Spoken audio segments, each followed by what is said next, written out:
I have my own reasons for not liking some of the people in President Trump's cabinet.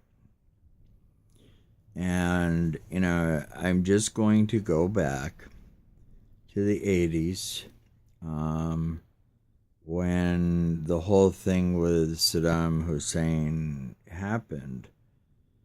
And we drew the line. And Dick Cheney said, well, we can't take him out because we don't know what we'd get. And he changed his tune very quickly when W got into office.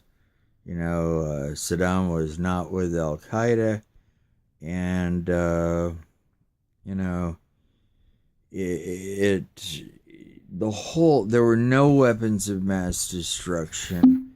The whole thing was predicated on a lie.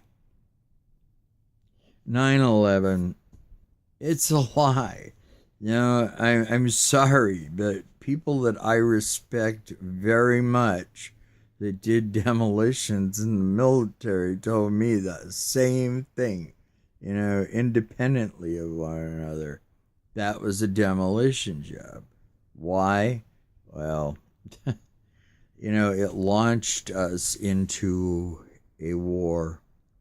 Um, it's a very sad thing. There are a lot of areas where the government lies to us. George Carlin said, never believe what the government has to say. And as far as Trump goes, I still am getting up every morning saying, what's he going to do to fuck things up today? But it's not all him. It's the Trump administration is a conspiracy of like-minded individuals. Which reminds me, I was addressing a friend earlier about the IRS. She didn't know that the dollar bills are not owned by the government of the United States, but the Federal Reserve, which is a bunch of bankers, probably in Europe. And, income tax, those dollars, they don't go to schools, they don't go to hospitals, they don't go to libraries. They go to pay the interest on the debt, on the national debt, just paying the interest. And that's a system. I studied economics, but I didn't have to figure this one out. That's a system that is meant to fail. Billionaires, by nature, are evil. There's no more humble people in government anymore. They're all millionaires or soon to be millionaires. It's kind of how the table's rigged. And we tolerate this stuff. You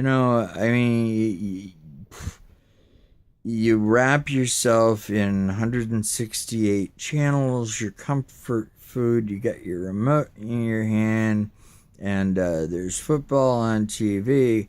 And in the meantime, our country is being destroyed. Our way of life is being destroyed. And just look around you. It doesn't matter if it's pipelines or if and people say corporate America. No, it's global corporations. I have been to 44 countries and I have seen what business interests do to the people of those countries. There's one, I'm not going to name it because I don't want to put that tag on people. And it's not just one, but we basically have turned the part of their country where bases are, into a nation of whores, pimps, and thieves. Well, actually, it's kind of like Congress. But, these things can be fixed. It's just there has to be a popular revolt.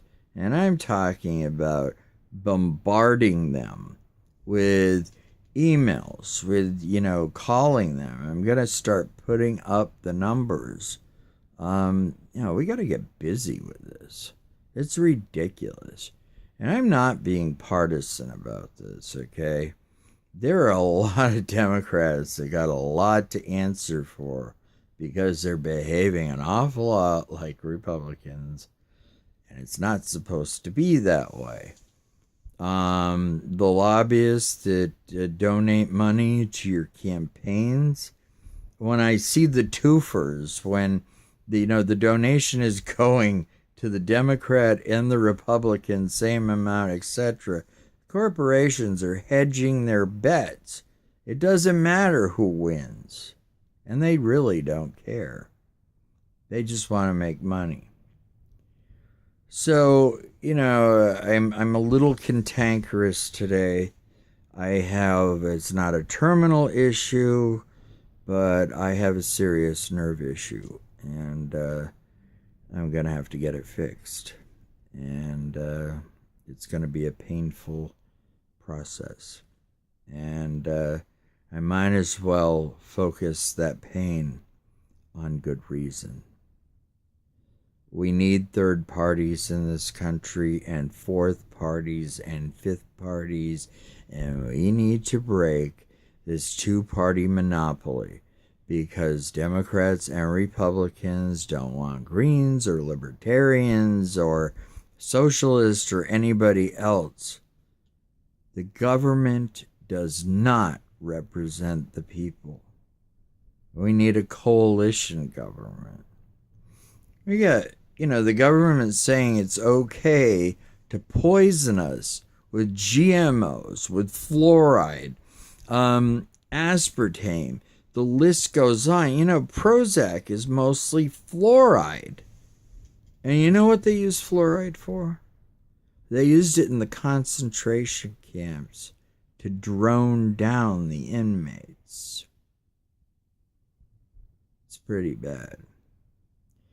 So anyway, I don't want to be a bummer, but I guess I have a lot to say. And I have spent too long not focusing on the important things with regard to the social condition.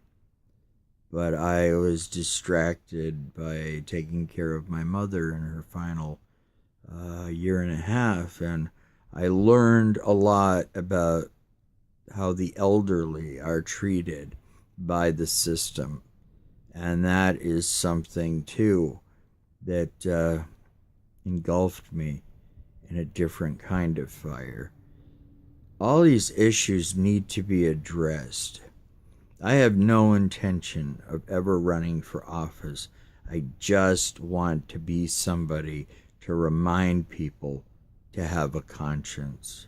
We need to court empathy, compassion, love, and forgiveness, because none of us are perfect. We all have our moments. So I love you guys, and please understand, I'm not shutting up. Take care. Have a pleasant life. Bye.